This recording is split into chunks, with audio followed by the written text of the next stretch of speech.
In the second part of the hydrogen atom solution, we're going to start by reviewing the 3D solution to remind us where we are.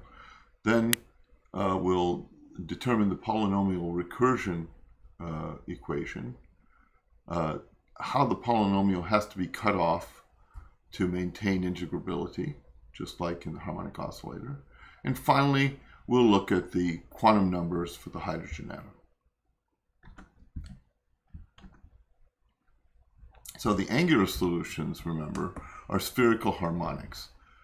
Spherical harmonics are the YLM of theta and phi, and that's equal to epsilon, where epsilon is -1 to the mth power, where m is greater than or equal to 0, and 1, where m is less than or equal to 0. And then you have the square root of 2l plus 1 times l minus absolute value of m, quantity factorial, divided by 4 pi l plus the absolute value of m, quantity factorial, e to the im phi, so the phi dependence, p sub l m of cosine theta,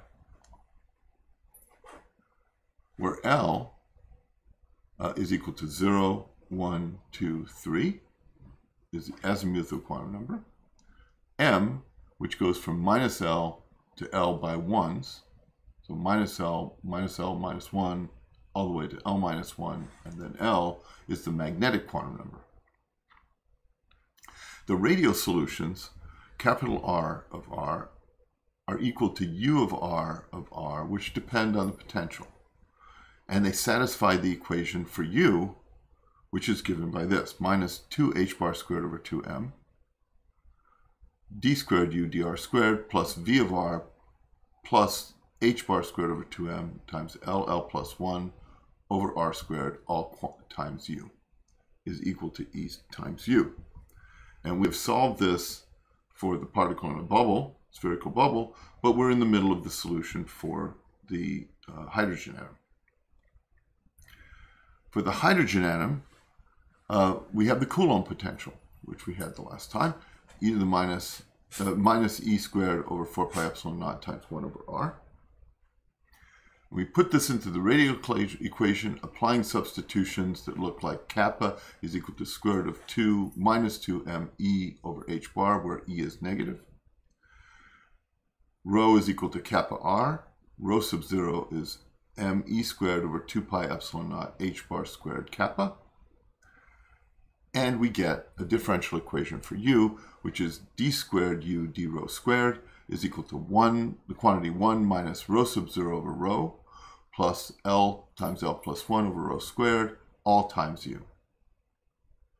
With the asymptotic method, we found that as rho goes to infinity, the function must be a e to the minus rho. As rho goes to 0, the function u looks like c rho to the l plus 1 power. And the full solution then, including the intermediate oscillatory parts, is equal to u of rho is rho to the l plus 1 e to the minus rho times v of rho, where v of rho is just a polynomial, which looks like j equals 0 to infinity, sum of c sub j rho to the jth power. Now, at the end of the last video, we had just determined a recursion relation, that is a differential equation for v. And the differential equation said that this quantity here, rho times d squared v d rho squared, plus 2 times l plus 1 minus rho times dv d rho, plus rho sub 0 minus 2 times l plus 1, all times v, must be equal to 0. And we're assuming that the v is a polynomial solution, and we're now going to take the second derivative, the first derivative, and plop it all in. So dv d rho, if v is equal to sum from j equals 0 to infinity of c sub j rho to the jth power, then dv d rho is just the sum from j equals 0 to infinity of j c sub j rho to the j minus 1. Now we can rewrite this by the same trick that we use for the harmonic oscillator. If we shift the indices by 1, then because the first term has a j equals 0, it already vanishes. So we're just gonna write down the following. We will write down this as the sum from j equals 0 to infinity of j plus 1, c sub j plus 1, rho to the jth power. So basically, we drop the first term and replace j with j plus 1. And so now the sum goes from 0 and starts at the first one, c sub 1, instead of c sub 0. The second derivative, if we now take this and take the derivative again, we take this one and take the derivative again, we get d squared v d rho squared is equal to the sum from j equals 0 to infinity of j times j plus 1 times c sub j plus 1 rho to the j minus 1. And that's okay, because if you look up here, this is multiplied times rho. And so that will give you back a rho to the j power. This guy here has to be in this form or this form. So we substitute this back into this equation for v, and we get rho times d squared v d rho squared is simply sum from j equals 0 to infinity of j times j plus 1 times c sub j plus 1 rho to the jth power, because we added in that extra, multiplied that extra power of rho. The second term, we're going to take this part first, 2 times L plus 1, and multiply it times the sum from j equals 0 to infinity of j plus 1, c sub j plus 1, rho to the jth power. So we use this term, this form here. But here we have a minus rho times dv d rho, so we can use this form, and we'll write that as minus 2, and we pull the rho into the sum. We get sum from j equals 0 to infinity, j times c sub j rho to the jth power. And finally, over here, we just put in our sum, which gives us the quantity rho sub 0 minus 2 times L plus 1 times the sum from j equals 0 to infinity, c sub j rho to the jth power. So this is now the determining equation for the coefficients. If we repeat it again, and we can look at what the coefficients that we have here are. We have a c to the j plus 1, c sub j plus 1 here, a c sub j plus 1 here, c sub j here, and a c sub j. So if we match up the terms for all values of j, for each value of j, we should be able to get a relationship between c to the j plus 1 and c sub j. So if we equate the coefficients of like powers of j and solve for c sub j plus 1, we get 0 is equal to j times j plus 1, c sub j plus 1, plus 2 times L plus 1, j plus 1, c sub j plus 1. Then we have 2 to the minus 2 times minus 2 times j times c sub j plus rho sub 0 minus 2 times L plus 1 times c sub j. So because each of the powers of rho has to be equal to 0 when you sum them all up, then this is the relationship of nearby coefficients, that is c sub j and c sub j plus 1, that must always add up to 0. Well, that means we can solve. If we solve this, we get that c sub j plus 1 is equal to 2 times j plus L plus 1 minus rho sub 0 over j plus 1 times j plus 2L plus 2, all times c sub j. And this recursion relation allows us, if we know the first coefficient, c sub 0, to calculate all further coefficients in this sum. Now, the coefficients go to infinity, as usual. That is again a problem, just like we had for the harmonic oscillator. So if we look at the asymptotic behavior for large values of j, then c sub j plus 1 goes approximately like j being large dominates this everything else here. So you get 2j in the numerator, and the denominator you get j from here, and j from here and j plus 1 from here. We'll keep the 1 for a reason we'll see in just a minute. So you get 2j over j times j plus 1 times c sub j. Or, when we cancel the j's, we get 2 divided by j plus 1 times c sub j. So that's the j plus 1th coefficient. That means when we do repeated recursive behaviors to get c sub j when j is large, and we start with c sub 0, this becomes an infinite sum, which can be a geometric sum, which can be summed to 2 to the jth power over j factorial. You just add these up, do j terms, you'll get 2 to the j, and every time you get c sub 0, then c sub 1, c sub 2, and so on, and that gives you j factorial. Well, if you look at this, then v of rho can then be written as c sub 0 times the sum from j equals 0 to infinity of 2 to the jth power divided by j factorial rho to the jth power. And this sum, this geometric sum, just becomes c sub 0 times e to the 2 rho.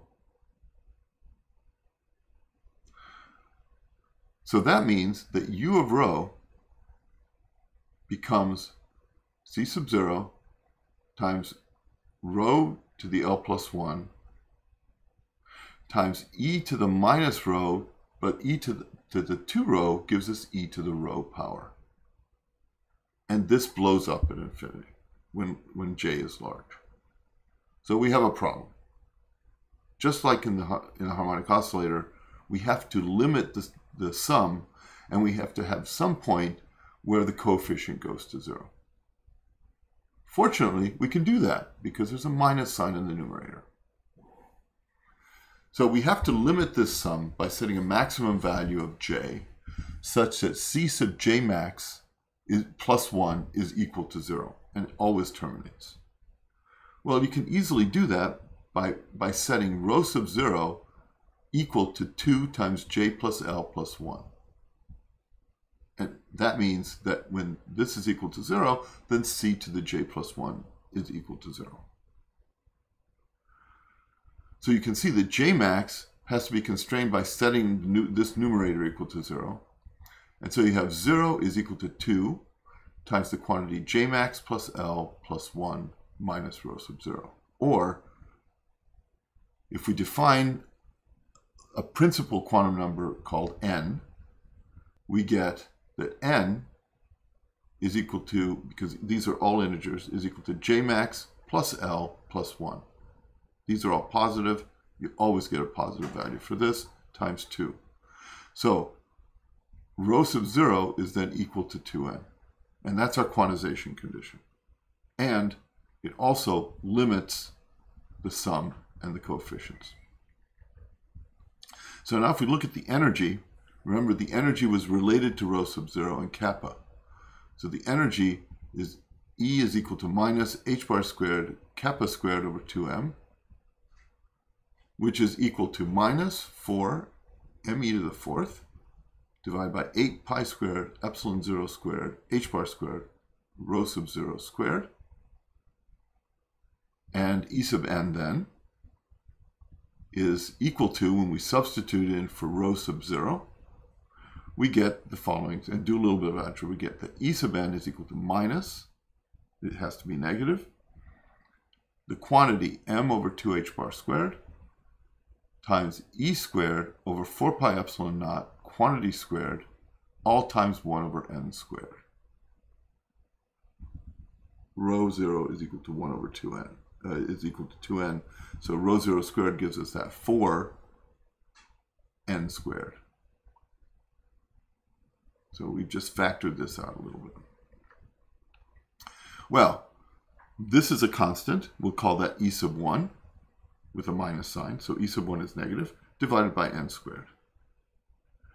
And that turns out to be minus 13.6 electron volts divided by n squared, where n is equal to 1, 2, 3. So the lowest energy for the hydrogen atom is minus 13.6 eV.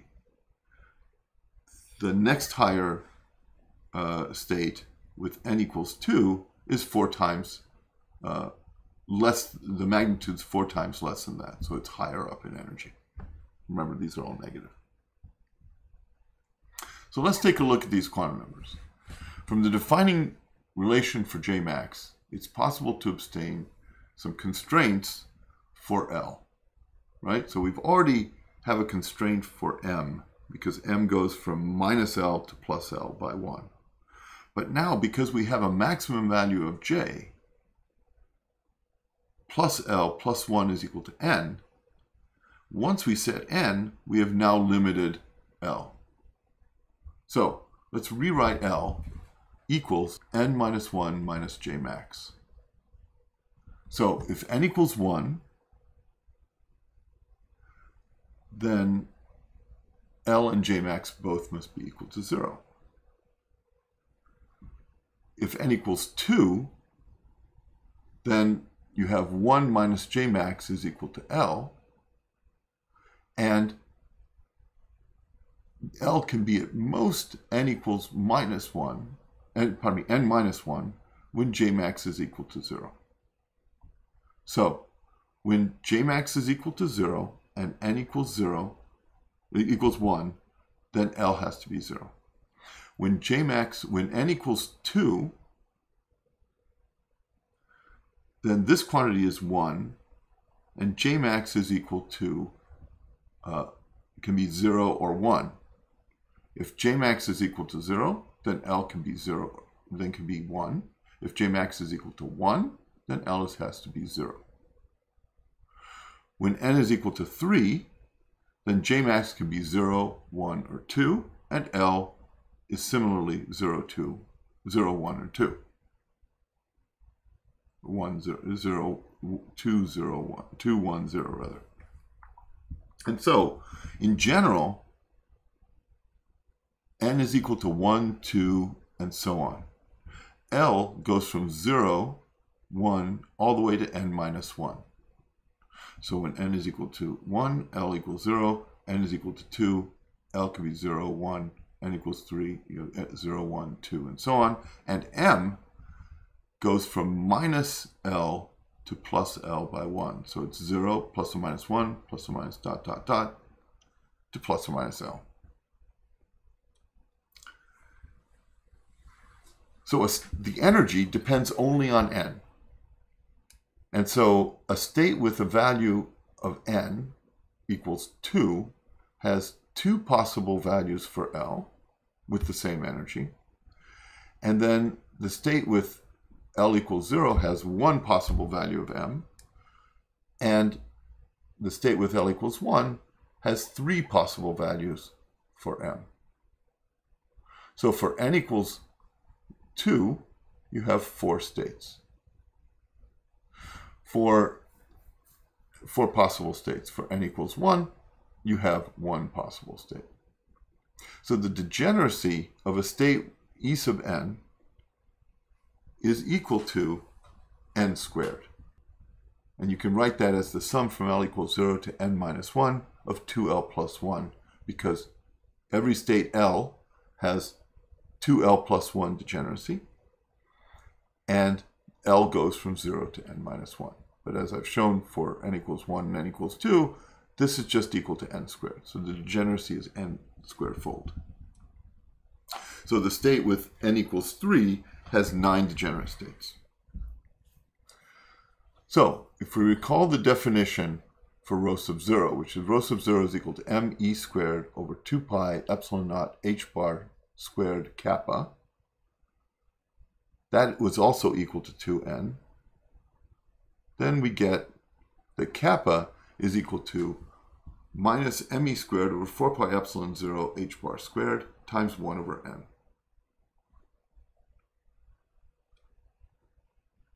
And this is going to be equal to 1 over A times N, where A is the Bohr radius. This is so-called Bohr radius, which is this quantity here, the inverse of this quantity here. So A is equal to 4 pi epsilon naught h bar squared over me squared. And rho, because rho is equal to kappa r, is just r over A times N. And the Bohr radius, 4 pi epsilon naught h bar squared over me squared, is equal to 0.529 times 10 to the minus 10 meters. So 10 to the minus 10 meters is an angstrom. So this is about half an angstrom. So the length scale for the hydrogen atom is half an angstrom.